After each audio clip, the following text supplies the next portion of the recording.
क्या आप अपने वेबसाइट को ऑन पेज एसईओ की मदद से गूगल में रैंक करवाना चाहते हैं? क्या आपको ऑन पेज एसईओ करना नहीं आता है? हेलो दोस्तों, स्वागत है आप लोगों का मेरे इस यूट्यूब चैनल नीलेश की वीडियोस में। मैं हूं आपका दोस्त नीलेश वर्मा। आज की इस वीडियो में हम ऑन पेज एसईओ क्या है और ऑन पेज एसईओ कैसे किया जाता है जिससे हमारा वेबसाइट गूगल के फर्स्ट पेज में रैंक होने लगे, और ऑन पेज एसईओ कैसे किया जाता है इसके बारे में जानेंगे। मैं आप लोगों को step by step on page SEO कैसे किया जाता है इसके बारे में बताऊंगा। तो यदि आप अपने वेबसाइट को गूगल के फर्स्ट पेज में रैंक करवाना चाहते हैं और ऑन पेज एसईओ करना नहीं जानते हैं तो इस वीडियो को अंत तक जरूर देखते रहिए। इस वीडियो को देखने के बाद आप लोगों को ऑन पेज एसईओ करना जरूर आ जाएगा। ऑन पेज एसईओ और एसईओ की मदद से आपका वेबसाइट कुछ दिनों में ही गूगल में रैंक करने लगेगा। ऑन पेज एसईओ को समझाने के लिए दोस्तों मैं आप लोगों को अभी अपने कंप्यूटर स्क्रीन पर लेके जाऊंगा। शुरू करने से पहले दोस्तों मैं आप लोगों को एसईओ के बारे में बताना चाहता हूं। यदि आप एसईओ के बारे में नहीं जानते हैं और इसे कितने प्रकार होते हैं जिसको करना बहुत ही आवश्यक होता है और जानना भी आवश्यक होता है, तो यदि आप नहीं जानते हैं तो मेरे प्लेलिस्ट में या फिर इसका पिछला वाला वीडियो जो मैंने एसईओ क्या है और कितने प्रकार के होते हैं, कैसे किया जाता है इसके बारे में बताया है, तो इस वीडियो को जरूर देख लीजिए या इस आई बटन पर भी जाके देख सकते हैं। तो चलिए दोस्तों सीखते हैं ऑन पेज एसईओ करना।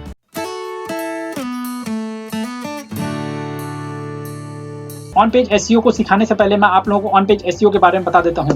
जब भी आप अपने वेबसाइट के लिए पोस्ट या कंटेंट लिखते हैं उतने ही समय आप लोगों को ऑन पेज एसईओ करने का मौका मिलता है और उतने ही समय ऑन पेज एसईओ किया भी जाता है। तो आप लोगों को मैं अपने कंप्यूटर स्क्रीन पर एक पोस्ट लिखकर बताऊंगा और उसमें ऑन पेज एसईओ कैसे करना है ये भी बताऊंगा। तो चलिए चलते हैं मेरे कंप्यूटर स्क्रीन पर। तो चलिए दोस्तों आप सीखते हैं ऑन पेज एसईओ कैसे करते हैं। मैं अपने वेबसाइट ज्ञानीआत्मा.com के वर्डप्रेस डैशबोर्ड पे आ गया हूं और मैं यहां पर आप लोगों को मेरे अपने किसी भी आर्टिकल को ओपन करके दिखाऊंगा और उस पे ऑन पेज एसईओ आप लोगों को करके बताऊंगा कि ऑन पेज एसईओ कैसे किया जाता है। तो मैं इनमें से किसी भी एक आर्टिकल को ले लेता हूँ, जैसे ये है 12 बेस्ट कीवर्ड रिसर्च टूल इन हिंदी। ठीक है, इसको देखते हैं। जब आप अपने किसी कीवर्ड से रिलेटेड इंफॉर्मेशन के बारे में अपने वेबसाइट के लिए लिखते हैं तो आपको लिखते समय ही ऑन पेज एसईओ करना होता है। जब आप अपने लिए कीवर्ड ढूंढ लेते हैं और उसके बाद आपको उसके बारे में सारी जानकारियों को लिखना होता है, तब लिखते समय हमको एसईओ करना होता है। जैसे फॉर एग्जांपल के लिए दोस्तों मैंने यहाँ पर मेरा कीवर्ड है बेस्ट कीवर्ड रिसर्च टूल। ठीक है, तो यहाँ मेरा कीवर्ड हो गया दोस्तों। अब मैं अपने वेबसाइट के लिए रैंक मैथ एसईओ प्लगइन का उपयोग में लाता हूँ।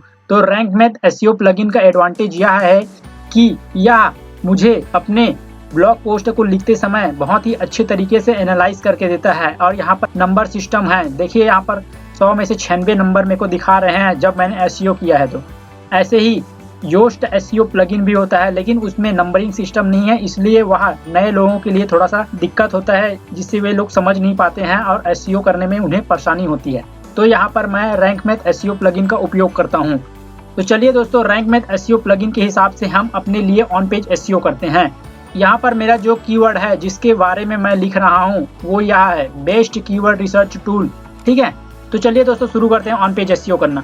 ठीक है, देखिए दोस्तों जब मैंने इसके बारे में लिखना शुरू किया तो मैंने रैंक मैथ में यहाँ पर जो मेरा कीवर्ड है आप लोग यहाँ पर देख सकते हैं फोकस कीवर्ड, तो बेस्ट कीवर्ड रिसर्च टूल। ठीक है, तो यह हेडिंग में होना बहुत ही जरूरी है। ठीक है, जैसे मेरा हेडिंग है 12 बेस्ट कीवर्ड रिसर्च टूल, तो यहाँ पर मेरा कीवर्ड आ रहा है बेस्ट कीवर्ड रिसर्च टूल। ठीक है, इन हिंदी। अब यहाँ पर आपको रैंक मैथ में फायदा ये होता है कि आपको यहाँ पर 5 कीवर्ड डालने के लिए ऑप्शन देता है, लेकिन योस्ट प्लगइन में आपको सिर्फ एक ही कीवर्ड डालने के लिए ऑप्शन देता है। तो रैंक मैथ का एक एडवांटेज यहाँ होता है। अब इसके बेसिक एसईओ से शुरू करते हैं। ठीक है, यहाँ पर बेसिक एसईओ में फर्स्ट ऑप्शन देखो, यहाँ पर लिखा हुआ है here you are using focus keyword in the SEO title. ठीक है, जो मेरा एसईओ टाइटल है, टाइटल किसे तो कहते हैं दोस्तों, जो मैंने ये टाइटल दे रखा है 12 बेस्ट कीवर्ड रिसर्च टूल इन हिंदी, ये मेरा टाइटल हुआ। ठीक है, मेरे पोस्ट कंटेंट का जिसके बारे में मैं लिख रहा हूँ। तो जो आप कीवर्ड चुने हो बेस्ट, जैसे मेरा कीवर्ड है बेस्ट कीवर्ड रिसर्च टूल इन हिंदी टूल। ठीक है, तो ये टाइटल में मौजूद है या नहीं, तो मेरा मौजूद है इसलिए यहाँ पर हरा दिखा रहा है। ठीक है, जैसे मैं इसको हटा दूंगा ना, मान लिया मैं इसको हटा देता हूँ। ठीक है, तो देखिए यहाँ पर ये देखो ये क्रॉस हो गया और रेड हो गया, क्योंकि मेरा जो भी टाइटल है और टाइटल में फोकस कीवर्ड है वह हट गया है और उसमें फोकस कीवर्ड नहीं है। तो मैं इसे फिर से ला देता हूँ। ठीक है, तो चलिए दोस्तों अब नेक्स्ट पॉइंट की बेसिक एसईओ में नेक्स्ट सेकंड पॉइंट की बात करते हैं। सेकंड पॉइंट बोलता है focus keyword used inside SEO Meta description. Meta description क्या होता है दोस्तों, जब कोई भी आम पब्लिक गूगल में जाके आपसे रिलेटेड जो भी कीवर्ड के बारे में आप लिखे होते हैं और वह देखता है और उसके नीचे जो इन्फॉर्मेशन लिखी होती है उस कीवर्ड से रिलेटेड, उसी को मेटा डिस्क्रिप्शन कहते हैं। जैसे कि मैं आपको दिखाता हूँ, ठीक है, यहाँ पर आप देख सकते हैं, ये जैसे कि हम सर्च करते हैं तो ऐसे ही आता है। तो जब मेरा सर्च होगा तो उसके नीचे कुछ ऐसा लिखे हुए आएगा, best keyword research tool, Hindi में जानकारी, पहला है सुलवी, सेकंड है एचआरएफ कीवर्ड एक्सप्लोरर, तीसरा, ठीक है। तो इसको बोलते हैं मेटा डिस्क्रिप्शन, ठीक है दोस्तों। तो मेटा डिस्क्रिप्शन में भी आपका जो कीवर्ड आप सिलेक्ट किए हो वह होना बहुत जरूरी है। तो यहाँ पर मेरा मेंशन दिख रहा है आपको, बेस्ट कीवर्ड रिसर्च टूल। चलिए चलते हैं तीसरे पॉइंट पर। अब तीसरा पॉइंट है यहाँ पर focus keyword used in the URL. URL क्या होता है दोस्तों, यूआरएल के लिए मैं आपको अपने वेबसाइट में लेके चलता हूँ और जैसे कि देखिए दोस्तों, यह मेरा यूआरएल है। यहाँ पर मैंने एक पोस्ट लिखा है, क्योरा से ब्लॉग का ट्रैफिक कैसे बढ़ाए, तो यह मेरा यूआरएल है, ठीक है। वैसे ही इसका यूआरएल में आपका फोकस कीवर्ड जो बेस्ट कीवर्ड रिसर्च टूल है, आपका जो भी आप सिलेक्ट किए हो वह होना बहुत ही आवश्यक है। तो उसको आप कैसे पुट करेंगे, ठीक है। तो उसके लिए आप यहाँ पर क्लिक कीजिए और ये ऑटोमेटिक ले भी लेता है। यहाँ पर देखिए यूआरएल इसलग करके लिखा हुआ है, बेस्ट कीवर्ड रिसर्च टूल इन हिंदी, ठीक है। आप इन हिंदी इसको आगे भी बढ़ा सकते हैं, ठीक है, लेकिन इसको शॉर्ट से शॉर्ट में रखिए क्योंकि ज़्यादा वर्ड्स यह लेता नहीं है अपने यूआरएल में, ठीक है। रैंक में लेता नहीं है, योस्ट भी नहीं लेता है, तो आपको शॉर्ट से शॉर्ट रखना है। आप 3-4 वर्ड यूज़ कर सकते हैं। अब नेक्स्ट पॉइंट है दोस्तों, यहाँ पर focus keyword appear in the first 10% of the content. जब आप अपने कंटेंट लिखते हैं उसमें का जो भी 4-5 लाइन है उसके अंदर आपका फोकस कीवर्ड होना बहुत जरूरी है। जैसे मेरे कंटेंट में यहाँ पर एक फोकस कीवर्ड मेरा दिखा रहा है, बेस्ट कीवर्ड रिसर्च टूल, यह मेरा फोकस कीवर्ड है। यहाँ पर एक बार और आ रहा है, ठीक है। तो आप यह देखिए कि कंटेंट लिखते समय कि आपका फोकस कीवर्ड आपके शुरुआत में आ रहा है कि नहीं आ रहा है। यदि आपका फोकस कीवर्ड शुरुआत के 10% कंटेंट जो भी आप लिखे हैं उसमें आ रहा है तो यहाँ पर आपको हरा दिखाएगा, ठीक है। योस्ट में भी ऐसे ही सेम होता है। चलिए अब नेक्स्ट बात करते हैं, focus keyword found in the content, ठीक है। अब जितने भी कंटेंट लिखे हुए हैं उसमें आपका फोकस कीवर्ड है कि नहीं, तो यहाँ पर 1-2 देख लीजिए मेरा, ठीक है, ये 3 और ऐसे ऐसे बीच में और होंगे, ठीक है। यहाँ पर और देख सकते हैं बेस्ट कीवर्ड रिसर्च टूल। तो ऐसे ही ऐसे आपको बीच बीच में आपके फोकस कीवर्ड को डालना होगा। इसका फायदा यह है दोस्तों कि कोई भी बंदा जो गूगल में जाके आपके कीवर्ड से रिलेटेड सर्च करता है, तब गूगल क्या करता है, आपके कीवर्ड को देखता है और आपने बीच में क्या लिखा हुआ है, अपने कीवर्ड को कितने बार मेंशन किए हुए हैं, किसके बारे में लिखे हुए हैं, यह सब एनालाइज करता है। फिर जाके वह गूगल में उस पब्लिक को दिखाता है जो इसके बारे में सर्च किया होता है। तो आपको इसको लिखना बहुत ही जरूरी होता है जिससे गूगल आपके कंटेंट को पहचान सके कि आपने किसके बारे में लिखा है, ठीक है। अब नेक्स्ट पॉइंट है दोस्तों, content is 1672 word long, good job, ठीक है। ये लिखा हुआ है, मतलब आपका कंटेंट कितना लंबा है ये भी डिपेंड करता है आप कितने वर्ड में उसको लिख रहे हैं। जनरली यहाँ पर सबसे बेस्ट यह होता है कि आप 2000 से 2500 के बीच में या फिर 3000 वर्ड तक का लिख सकते हैं, जिसको जो भी एसईओ प्लगइन्स है जैसे रैंक और अपना योस्ट मेन है, ये लोग जो भी ग्रीन वाले कैटेगरी में है उसमें रखते हैं। तो आपको ज़्यादा से ज़्यादा 2000 से 2500 कीवर्ड तक का लिखना है। जैसे मैंने यहाँ पर 1672 वर्ड का लिखा है तो यहाँ पर देखो टोटली ग्रीन नहीं हुआ है, ठीक है, टोटली ग्रीन नहीं हुआ है, सिर्फ ग्रीन का टिक कर दिया है। तो आपको 2500 से 3000 या फिर 2000 से 2500 तक का वर्ड आप कोशिश करिएगा कि आप ज़्यादा से ज़्यादा इन्फॉर्मेशन शेयर करें अपने जो भी यूजर्स हैं उनको, ठीक है। और गूगल भी यही चाहता है कि आप ज़्यादा से ज़्यादा अच्छे इन्फॉर्मेशन अपने यूजर्स को दो। और वो सबसे पहले जब इससे रिलेटेड कीवर्ड को कोई भी सर्च करता है तो वो ज़्यादा से ज़्यादा कंटेंट जिसमें वर्ड्स होते हैं उसी को सामने लाकर देता है। तो आप यह कोशिश करिए कि आप ज़्यादा से ज़्यादा लंबा लिखने की कोशिश करें। दोस्तों यह वीडियो लंबा हो सकता है क्योंकि मैं आप लोगों को ऑन पेज एसईओ करना टोटली सिखा रहा हूँ इसमें, ठीक है। आप इस वीडियो को अंत तक जरूर देखते रहिए। आप इस वीडियो को देखने के बाद आपको ऑन पेज एसईओ करना जरूर आ जाएगा। शुरुआत में ब्लॉगर के लिए बहुत ही मुश्किल होता है क्योंकि उनको पता नहीं होता है कि कैसे करना होता है। मैं आप लोगों को A to Z इसमें ऑन पेज एसईओ करना सिखाऊंगा। तो चलिए दोस्तों नेक्स्ट देखते हैं। अब एक हो गया बेसिक एसईओ करना हम सीख गए, ठीक है, ऊपर वाले पॉइंट। अब रैंक मैथ के हिसाब से सेकंड वाला पॉइंट है एडिशनल। तो एडिशनल में देखते हैं दोस्तों क्या होता है, ठीक है। तो यहाँ पर लिखा हुआ है, पहला है focus keyword found in the sub heading, मतलब आप जो भी हेडिंग दे रहे हो उसके अंदर, ठीक है, जो भी S2 S3 में देते हो तो उसमें भी आपके कीवर्ड शामिल होने चाहिए। तो जैसे मैं आपको दिखा रहा हूँ यहाँ पर मेरे पहले ही जो भी हेडिंग मैंने दे रखा है H2 में, ठीक है, तो उसमें ही मैंने लिख दिया है बेस्ट कीवर्ड रिसर्च टूल, ये ग्रीन हो गया है। तो इसको सब हेडिंग में मेरा जो भी मेन कीवर्ड है वह मिल गया है, फोकस कीवर्ड है वो मिल गया है, ठीक है। अब नेक्स्ट बात करते हैं focus keyword found in image ALT attribute. दोस्तों जब आप कंटेंट लिखते हैं तो इसमें इमेज को डालना बहुत ही जरूरी होता है, क्योंकि लोगों को पढ़ने से अच्छा इमेज देखकर समझ आ जाता है, ठीक है, इसलिए आपको इमेज भी ज्यादा से ज्यादा लगाना है। तो ये बोल रहा है कि यहाँ पर आपकी इमेज में भी वो फोकस कीवर्ड इंक्लूड होना चाहिए, ठीक है। तो आल्ट एट्रीब्यूट करके लिखा है, तो जब आप इसको 2 बार क्लिक करेंगे अपने इमेज को, ठीक है, डालने के बाद और यहाँ पर सेटिंग में जाएंगे तो यहाँ पर लिखा हुआ है आल्टर टेक्स्ट, अल्टरनेटिव टेक्स्ट, तो इसमें भी मैंने मेंशन करके रखा हुआ है बेस्ट कीवर्ड रिसर्च टूल, तो आपको भी ऐसे ही करना है। नेक्स्ट पॉइंट है दोस्तों यहाँ पर कीवर्ड डेंसिटी। कीवर्ड डेंसिटी का मतलब यहाँ होता है दोस्तों, जैसे कि मैंने यहाँ पर बेस्ट कीवर्ड रिसर्च टूल के बारे में लिखा और मैंने लिखा है लगभग अभी कितने वाट का है, ये 1700 वाट का है। तो आपके पोस्ट में बीच बीच में ये जो आप फोकस कीवर्ड बना रखे हो, आपका जो भी मेन कीवर्ड है, यह कम से कम 15 बार से 17 बार यूज होना चाहिए आपके कंटेंट के बीचों बीच, ठीक है।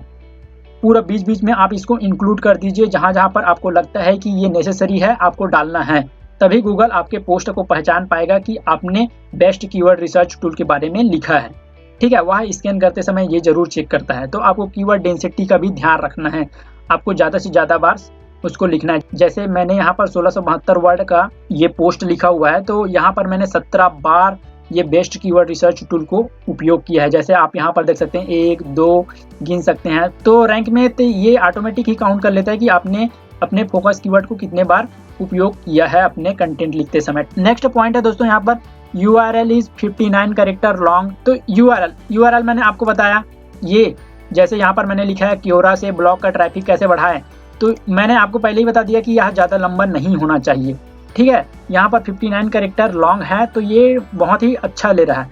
यदि आपका जो भी URL है वो 70 से ऊपर जाता है तो ये रेड दिखा देगा, आपको शॉर्ट से शॉर्ट रखना है।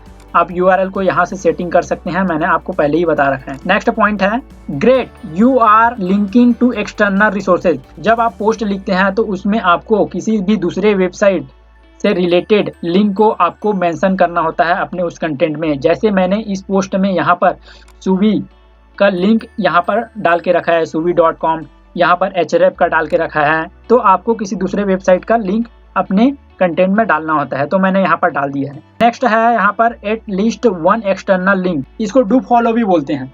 तो जब आप कंटेंट लिखते हैं तो आपको बीच में, जैसे कि यहाँ पर मैंने href लिख दिया, फॉर एग्जांपल के लिए मैंने href पहले से ही लिंकिंग दे रखा है, लेकिन यहाँ पर आपने लिखा तो यहाँ पर आप उसका लिंक दे दीजिए, तो यह होता है डू फॉलो। तो आपको इसे ऐसे लिखना है। यहाँ पर मैंने कहीं ना कहीं पर मेंशन किया होगा, आपको दिखाता हूँ मैं। यहाँ पर देखिए ये उबर सजेस्ट यहाँ पर लिखा हुआ है, तो मैंने उबर सजेस्ट का, या नील पटेल का टूल है, मैंने उबर सजेस्ट का लिंक दे रखा है, ठीक है। तो आपको भी ऐसे ही करना है।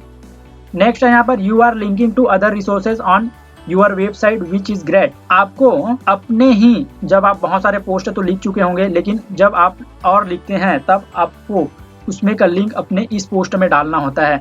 जैसे कि मैंने यहाँ पर डाल के रखा है, यहाँ पर देखिए हाई क्वालिटी बैकलिंक कैसे बनाएं, तो इसके बारे में मैंने अपने आर्टिकल पहले ही लिख लिया है, तो इसको मैंने यहाँ पर लिंक कर दिया है, ठीक है। जब कोई इसको पढ़ेगा तो यहाँ से भी उसमें जा सकता है। तो आपको भी ऐसे ही लगाना है, अपने किसी पोस्ट को लिंक आपको अपने नए पोस्ट में डाल देना है, ठीक है। नेक्स्ट है यहाँ पर you haven't used this focus keyword before. तो आपको अपने फोकस कीवर्ड को भी लगाना है। ये ऑटोमेटिक हो जाता है, आपको जब आप कंटेंट लिखते हैं तब यह ऑटोमेटिक उसको ले लेता है, आपको इसमें ज़्यादा टेंशन लेने की जरूरत नहीं है। नेक्स्ट पॉइंट है दोस्तों यहाँ पर टाइटल रीडेबिलिटी। टाइटल रीडेबिलिटी में हम देखते हैं यहाँ पर फर्स्ट पॉइंट क्या है, focus keyword used in the beginning of SEO, ठीक है। जब आप अपने पोस्ट लिखा है तब उसके में शुरू में फोकस कीवर्ड है कि नहीं, तो हमारा यहाँ पर ऑलरेडी है, हम बता चुके हैं पहले से। और नेक्स्ट है यहाँ पर your title has a positive और नेगेटिव सेंटिमेंट्स। आपको अपने टाइटल में पॉजिटिव या फिर नेगेटिव ऐसे वर्ड्स लिखने हैं जो बहुत ही पॉजिटिव हो या फिर पावर वर्ड हो, ठीक है। तो यहाँ पर पॉजिटिव वर्ड में यहाँ पर देखिए वहाँ पर बेस्ट आ गया है, ठीक है, रिसर्च है, तो ऐसे ऐसे वर्ड को आपको लिखना है, ठीक है। ऐसे ऐसे बहुत सारे वर्ड हैं, जैसे मोस्ट है, बेस्ट है, फेबुलस है, ऑसम है, आप इन सब का यूज कर सकते हैं। नेक्स्ट पॉइंट है यहाँ पर your title content two power word. यहाँ पर 2 पावर वर्ड में क्या क्या है दोस्तों मैं बताता हूँ। यहाँ पर बेस्ट है और यहाँ पर रिसर्च है, ये इसके लिए बहुत ही पावर वर्ड है, ठीक है। तो आपको भी पावर वर्ड का उपयोग करना है। अब नेक्स्ट है यहाँ पर you are using a number in your SEO title. जब मैंने टाइटल दिया है यहाँ पर 12 best keyword research tool in, आपको अपने टाइटल में कोई नंबर का ही उपयोग करना है। यहाँ पर मैंने ऑलरेडी यहाँ पर 12 लिख दिया है, आपके एसईओ टाइटल में नंबर है, ठीक है। तो ये ग्रीन हो गया है।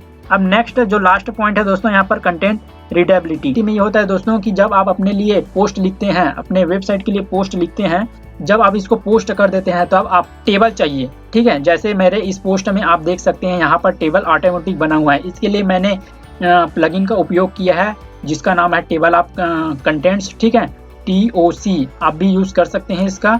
ये एसईओ प्लगइन है, इसमें आपको अलग से टेबल बनाने की जरूरत नहीं होती है। जब आप हेडिंग देते रहते हैं तब यह ऑटोमेटिक उसका टेबल बना देता है। यदि आप इसको डाउनलोड करना चाहते हैं तो मेरे डिस्क्रिप्शन बॉक्स भी डाउनलोड कर सकते हैं। नेक्स्ट पॉइंट है यहाँ पर you are using short paragraph. देखिए दोस्तों यहाँ पर आपका इंटरनेट में आपका वेबसाइट स्पीड मैटर बहुत ही डिपेंड करता है, ठीक है। तो यहाँ पर जब आप पोस्ट लिखते हैं तो आपके एक पैराग्राफ में ज़्यादा वर्ड्स नहीं होना चाहिए, ये बहुत ही इंपॉर्टेंट है। तो आपको कम से कम वर्ड, देखिए यहाँ पर मेरे एक पैराग्राफ में इतने वर्ड्स हैं, जब मैं यहाँ पर क्लिक करता हूँ तब यह नेक्स्ट पैराग्राफ में आ जाता है, ठीक है। तो आपको भी अपने एक पैराग्राफ में कम से कम वर्ड्स को रखने हैं, शॉर्ट पैराग्राफ कर सकते हैं। अब नेक्स्ट पॉइंट है यहाँ पर यूर कंटेंट्स इमेज एंड और वीडियोस। देखिए दोस्तों जब आप कंटेंट लिखते हैं तो उसमें आपको इमेज लगाना होता है, आप वीडियो का भी इस्तेमाल कर सकते हैं। तो यह बहुत ही इंपॉर्टेंट होता है आपको इमेज और वीडियो का इस्तेमाल करना। आपको अपने ब्लॉग पोस्ट में कम से कम साइज का इमेज का उपयोग करना चाहिए जिससे आपकी पेज की इंटरनेट की लोडिंग क्षमता अच्छा हो। तो चलिए दोस्तों अब आप लोगों ने जान लिया कि रैंक मैथ का उपयोग कैसे करते हैं। अब आपको यहाँ पर दिख रहा है एडिट स्निप्ट, ठीक है। तो आपको यहाँ पर क्लिक करना है और आपको चेक करना है कि आपका टाइटल सही है या नहीं, ठीक है। टाइटल आप यहाँ पर भी देख सकते हैं, ये मेरा टाइटल है बेस्ट कीवर्ड रिसर्च टूल इन हिंदी, ठीक है। तो ये आ रहा है, यहाँ पर मेरा फोकस कीवर्ड भी इंक्लूड हो गया है, ठीक है। परमा लिंक देखना है तो परमा लिंक यही है दोस्तों, ठीक है।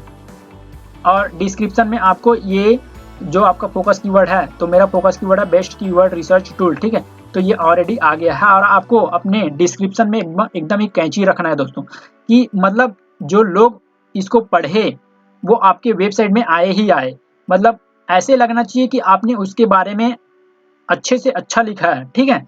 और आपको अपने कंटेंट को अच्छा ही अच्छा लिखना है, तभी आप ग्रो कर सकते हो। आपको लोगों को सही से सही इन्फॉर्मेशन देना है। यदि आप फेक इन्फॉर्मेशन देते हो तो लोग अगले बार से आपके वेबसाइट में नहीं आएंगे और आप ग्रो नहीं करोगे। अब चलिए, अब रैंक मैथ के हिसाब से हमने ऑन पेज एसईओ कर लिया। अब यहाँ पर आपको वर्डप्रेस के हिसाब से भी कुछ कुछ करना होता है, ठीक है। तो यहाँ पर आपने URL स्लग का देख लिया है, URL को आपको शॉर्ट से शॉर्ट रखना है, मैंने बता चुका है। आपको कैटेगरी चूज करना होता है। जैसे मैंने अपने वेबसाइट में सिर्फ अब ब्लॉगिंग के बारे में बताता हूँ तो मैंने वहाँ पर कॉलम बना रखा है वर्डप्रेस एसईओ ब्लॉग, तो इन सभी को उसमें टिक करना होता है। जब कोई भी मेरे वेबसाइट में जाके जैसे वर्डप्रेस से रिलेटेड सर्च मारेगा या फिर ब्लॉग में सर्च मारेगा, यहाँ पर कैटेगरीज भी लिखा हुआ है, ठीक है, कैटेगरीज लिखा हुआ है, तो यहाँ पर एसईओ में सर्च मारेगा तो वो जो मैंने कंटेंट लिखा हुआ है इससे रिलेटेड वो आ जाएगा, ठीक है। तो आपको इसको टिक करना होता है। यहाँ पर आपको उसका सिलेक्ट प्राइमरी टर्म्स कर लेना है, ठीक है। यहाँ पर मेरा प्राइमरी टर्म्स है, यहाँ पर एसईओ, ठीक है। मैं यहाँ पर वर्डप्रेस और ब्लॉग नहीं कर रहा हूँ, ये एसईओ के लिए है, ठीक है। यहाँ पर अब यहाँ पर आपको टैग लगाना है। तो यहाँ पर टैग क्या होता है दोस्तों, यदि आपने इससे रिलेटेड और भी बहुत सारे पोस्ट लिखे हुए हैं तो उन सभी को एक साथ कनेक्ट कर दीजिए, ठीक है। टैग लिखकर आपको उनमें भी ऐसे ही टैग आपको लिखना होता है। तो यह टैग मेरे लिए देखो, यहाँ पर बेस्ट कीवर्ड रिसर्च टूल है। यदि मैं आगे जाके कीवर्ड रिसर्च टूल के बारे में लिखता हूँ तो ये दोनों कनेक्ट हो जाएंगे, ठीक है। जैसे यहाँ पर कनेक्ट कीवर्ड रिसर्च है, आपको ऐसे ही से जब आप कीवर्ड रिसर्च करते हैं अपने ब्लॉग पोस्ट के लिए लिखने के लिए, तब आपको ऐसे बहुत सारे कीवर्ड के बारे में पता चल जाता है। आप कीवर्ड रिसर्च के लिए उबर सजेस्ट का यूज़ कर सकते हैं, वह बहुत ही अच्छा है और बहुत सारे कीवर्ड्स की आइडिया देते हैं, ठीक है। आप मेरा पोस्ट ये पढ़ सकते हैं, 12 बेस्ट कीवर्ड रिसर्च टूल इन हिंदी, ठीक है। यहाँ पर मैंने आप लोगों को कीवर्ड रिसर्च कैसे किया जाता है, कहाँ से किया जाता है, इसके बारे में बताया है। अब यहाँ पर नेक्स्ट है दोस्तों फीदर इमेज। देखिए दोस्तों यहाँ पर फीदर इमेज क्या होता है, ये जो इमेज है जो आपके जो भी आप हेडिंग दिए हुए हैं, ठीक है। यहाँ पर क्योरा से ब्लॉग का ट्रैफिक कैसे बढ़ा है, नंबर 1 ट्रैफिक इंक्रीज, ठीक है। तो ये होता है फीदर इमेज। देखिए दोस्तों, आपको इमेज को फीदर इमेज को ऐसे बनाना है कि लोग उसको देख के आ जाए आपके वेबसाइट में, अट्रैक्टिव लगना चाहिए, ठीक है। तो आपको अपने फीडर इमेज लगाना होगा और आपके फीडर इमेज का नाम भी आपके जो भी फोकस कीवर्ड है उन पे रख दीजिए, ठीक है। उनको रीनेम करके जब भी आप सेव करते हैं, यदि आपको फीडर इमेज बनाना है तो आप canva.com वेबसाइट का उपयोग कर सकते हैं। canva.com का यूजर इंटरफेस बहुत ही अच्छा है दोस्तों, आप उसको इस्तेमाल कर सकते हैं। मैं canva.com का ही उपयोग करता हूं अपने लिए फीडर इमेज बनाने के लिए। अपने यूट्यूब चैनल के लिए जो भी थंबनेल बनाना होता है मैं वहीं से ही बनाता हूं, तो आप उसका उपयोग कर सकते हैं। तो यहाँ पर उसका जैसे आप फीडर इमेज जो भी लगाते हैं उसका भी नाम आपको अपने फोकस कीवर्ड पे रखना है। तो आप इसको पब्लिश कर दिए। अब इसके बाद आपको ऑफ पेज एसईओ करना होता है दोस्तों। तो यदि आप ऑफ पेज एसईओ के बारे में नहीं जानते हैं तो ऊपर आ रहा है आई बटन पर जाके देख सकते हैं। मैंने उसके लिए एक अलग सी वीडियो बना रखा है। ऑफ पेज एसईओ में आप लोगों को सोशल मीडिया में अकाउंट क्रिएट करना होता है और वहाँ पर अपने पोस्ट को जो भी वेबसाइट में लिखे होते हैं उसको शेयर करना होता है, क्योंकि ज़्यादा से ज़्यादा आपको ट्रैफिक चाहिए होता है, ठीक है। ऑन पेज एसईओ से जुड़ी किसी भी सवाल के लिए आप हमें कमेंट कर सकते हैं। तो चलिए दोस्तों, यदि यह वीडियो आप लोगों को अच्छा लगा है तो इसको शेयर करें। यदि आप मेरे यूट्यूब चैनल में नए हैं तो मेरे यूट्यूब चैनल को सब्सक्राइब करें, वीडियो को लाइक करें और नोटिफिकेशन बटन को दबाना ना भूलिए दोस्तों, जिससे मेरे आने वाली वीडियो जो भी मैं ब्लॉगिंग से रिलेटेड बनाता हूँ यूजफुल वीडियोज़ होती हैं, तो ऐसे यूजफुल वीडियोज़ को पाने के लिए आपको नोटिफिकेशन को दबाना होगा। तो चलिए दोस्तों, मिलते हैं नेक्स्ट वीडियो में। Good bye.